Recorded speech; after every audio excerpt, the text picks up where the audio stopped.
Bio India की इस अनोखी कक्षा में आपका फिर से स्वागत है। मैं हूं धर्मेंद्र कुमार। आज मैं बताऊंगा इंट्रोडक्शन ऑफ रिप्रोडक्शन पार्ट 2 के बारे में। तो चलिए शुरू करते हैं।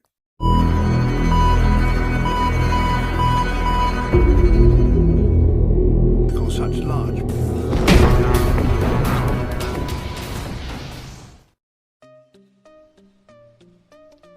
इंट्रोडक्शन ऑफ रिप्रोडक्शन, जनन का परिचय।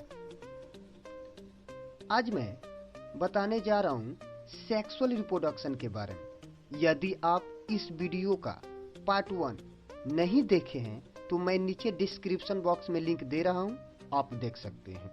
तो चलिए शुरू करते हैं सेक्सुअल रिप्रोडक्शन के डेफिनेशन से। सेक्सुअल रिप्रोडक्शन यानी लैंगिक जनन। रिप्रोडक्शन की वह विधि जिसमें दो अपोजिट सेक्स भिन्न लिंग अर्थात मेल तथा फीमेल दोनों एक साथ भाग लेते हैं, सेक्सुअल रिप्रोडक्शन यानी लैंगिक जनन कहलाता है।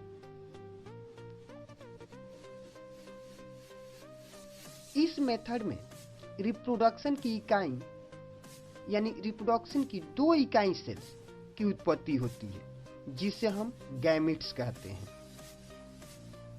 कैरेक्टर्स ऑफ सेक्सुअल रिप्रोडक्शन, लैंगिक जनन के गुण या लक्षण या विशेषताएं। रिप्रोडक्शन की निम्नलिखित विशेषताएं या गुण हैं, जिसमें पहला पॉइंट है इनमें डबल पेरेंट्स यानी दो जनक भाग लेते हैं अर्थात मेल तथा फीमेल दोनों एक साथ। नेक्स्ट पॉइंट है इस रिप्रोडक्शन में वेरिएशन यानी परिवर्तन की क्रिया होती है। नेक्स्ट पॉइंट है इसमें ओवम यानी अंडाणु तथा स्पर्म यानी शुक्राणु की अति आवश्यकता होती है। नेक्स्ट पॉइंट है इनमें फर्टिलाइजेशन यानी निषेचन की क्रिया भी होती है। इस रिप्रोडक्शन का जीवों के विकास में महत्वपूर्ण भूमिका होती है। यह रिप्रोडक्शन का स्लो मेथड यानी धीमी विधि होता है। अब हम सिग्निफिकेंस ऑफ सेक्सुअल रिप्रोडक्शन यानी लैंगिक जनन के महत्व या लाभ के बारे में देखेंगे।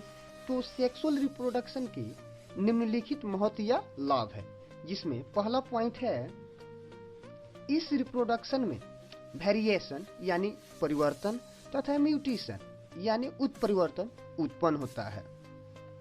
नेक्स्ट पॉइंट है इस रिप्रोडक्शन के द्वारा उत्पन्न वेरिएशन यानी परिवर्तन जैव विकास का आधार बनाती है।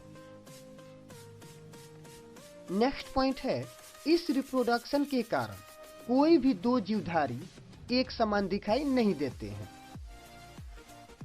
नेक्स्ट पॉइंट है इस रिप्रोडक्शन से उत्पन्न जीव अपने आप को वातावरण के अनुसार ढाल लेते हैं। इस रिप्रोडक्शन से उत्पन्न जीवों में इस पृथ्वी पर अधिक दिनों तक जीवित रहने की क्षमताएं होती है। अब हम डिसएडवांटेज ऑफ सेक्सुअल रिप्रोडक्शन यानी लैंगिक जनन की हानियों को देखेंगे। तो सेक्सुअल रिप्रोडक्शन की निम्नलिखित हानियां होती है, जिसमें पहला पॉइंट है यह रिप्रोडक्शन का स्लो मेथड यानी धीमी विधि होती है। इस रिप्रोडक्शन में टू पेरेंट्स यानी दो जनक भाग लेते हैं। यदि आपके पास एक जनक है यानी वन पेरेंट्स है तो ये रिप्रोडक्शन संभव नहीं है। इस रिप्रोडक्शन में फर्टिलाइजेशन की क्रिया संयोग से होती है, यानी गैमेट मिलेंगे तो फर्टिलाइजेशन होगा, अदरवाइज फर्टिलाइजेशन की क्रिया नहीं होगी, यानी संयोग से ही होगी।